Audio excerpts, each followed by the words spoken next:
Hi viewers, இன்றைக்கி நம்ம சேனலில் perfect for lunch side dish fry சீரீஸில் ஸ்பைசி பிட்டர் காட் ஃப்ரை பார்க்க போகிறோம். இந்த சைட் டிஷ் நிஜமாகவே ஸ்பைசியாகவும் அதே மாதிரி இது பாவக்காவா அப்படின்னு சொல்கிற அளவுக்கு இருக்குங்க. ட்ரை பண்ணி பாருங்கள் கண்டிப்பாக. வாங்க பார்க்கலாம் எப்படி பண்ணுறதுன்னு. முதல்ல பாவக்காவை நல்லா வாஷ் பண்ணிவிட்டு 2 பக்கமும் முனையை கட் பண்ணிவிட்டு இந்த மாதிரி பீஸ் பீஸாக பண்ணிக்கோங்க. நான் இன்றைக்கி 3 பாவக்காய் எடுத்திருக்கேன். ரொம்ப பெருசும் இல்லை, ரொம்ப சின்னதும் இல்லை, மீடியம் சைஸ் பாவக்காய். இப்போது நம்ம கட் பண்ணி வச்சுருக்கிற பாவக்காவை நம்ம வேக வச்சுக்கணும்.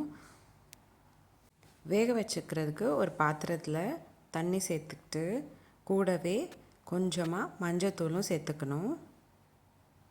1/4 ஸ்பூன் மஞ்சத்தூள், 1/2 ஸ்பூன் உப்பு சேர்த்துக்கிட்டு நம்ம கட் பண்ணி வச்சுருக்கிற பாவக்காய் ஒன்று ஒன்றா சேர்த்துக்கோங்க.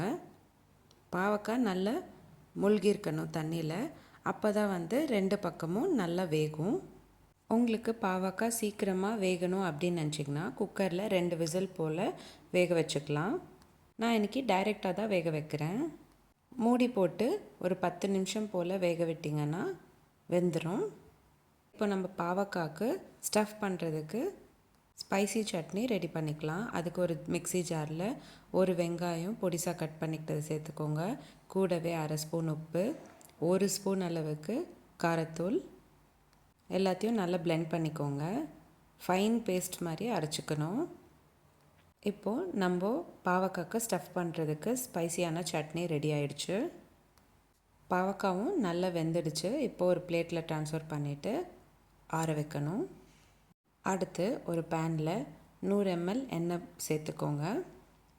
டீப் ஃப்ரை பண்ணணும்னு அவசியம் இல்லை. பாவக்காய் நம்ம 2 பக்கமும் திருப்பி விட்டுக்கிட்டு வேக வச்சுக்கலாம். பாவக்காய் வெந்திருக்கிற ஸ்டேஜில் கொஞ்சம் கலர் மாறும். பாவக்காய் திருப்பி விட்டுக்கிட்டே இருங்க, அப்போ தான் எல்லா பக்கமும் நல்லா வேகும். பாவக்காய் நம்ம எண்ணெயில் சேர்க்குறதுக்கு முன்னாடி விதையை எடுத்துக்கிட்டு அப்புறமா நீங்கள் சேர்த்துக்கோங்க.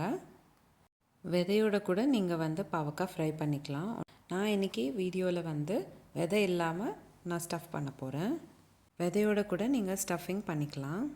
ஃப்ரை பண்ண பாவக்காயில் சைடில் வச்சுட்டு அதே எண்ணெயில் நம்ம செஞ்சு வச்சுருக்கிற ஸ்பைசியான சட்னியை சேர்த்துக்கிட்டு நல்லா கலந்து விடுங்க. இந்த மாதிரி நம்ம சட்னியை எண்ணெயில் சேர்த்து நல்லா திக்கான பேஸ்ட்டாக செஞ்சுக்கணும். இந்த மாதிரி வதக்கிறதுனால சட்னி டேஸ்ட் இன்னும் கூடும். நம்ம இப்போ செஞ்சு வச்சுருக்கிற ஸ்பைசி சட்னி நீங்கள் இட்லி தோசைக்கும் வெறும்னே கூட தொட்டுக்கலாம். இப்போது பாவக்காய் ஃப்ரை பண்ணதில் கொஞ்சம் கொஞ்சமாக ஸ்டஃப் பண்ணிக்கிறேன் நம்ம செஞ்சு வச்சுருக்கிற ஸ்பைசி சட்னி.